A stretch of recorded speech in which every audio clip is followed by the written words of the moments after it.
question of division or divisive nature, one has to question how something comes from a unified state into a divisive state. And we talk about offerings. We talk about our means of devoting ourselves to creation or devoting ourselves to our purpose within creation by understanding what we're here to do. But I'm saying in the sense that we're not even a but to it. We say that the intention of deciphering our positions is based on a reflection concept. How we relate to the rest of the world based on our understanding of ourselves. So when we talk about division, a lot of times it's because we are seeing ourselves either superior or inferior to the rest of the world, or inferior and superior to the rest of the states of our environment, or even to our own personal measurements of what we consider to be our, our basis of self.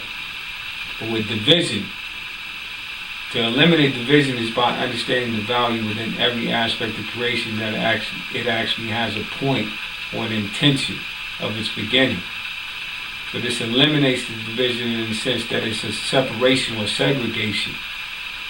But it doesn't eliminate the fact that everything has been distinguished or actually placed in a classification or put into a specific position to operate in a certain fashion of value.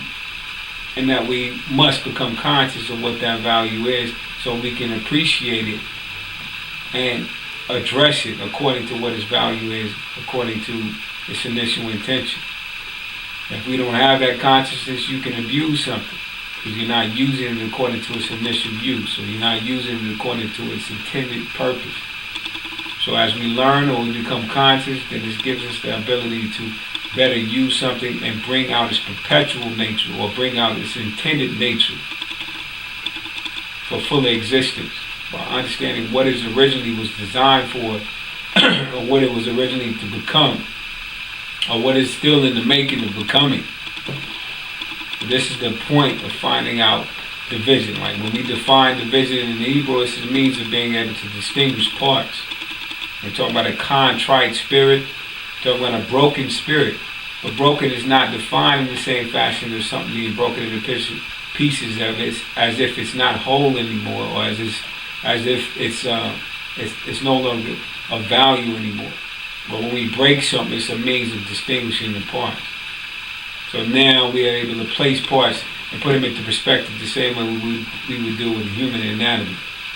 Your organs, your heart, your lungs, your intestines, your pancreas, so on and so forth, in the sense of being able to put them into perspective to see how they all work together as one unit to bring forth one intended purpose.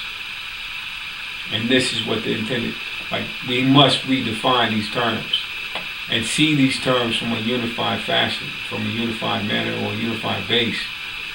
Not see them as always an offense to say, okay, division is always something at odds with one another. But sometimes division in the sense of being able to distinguish parts.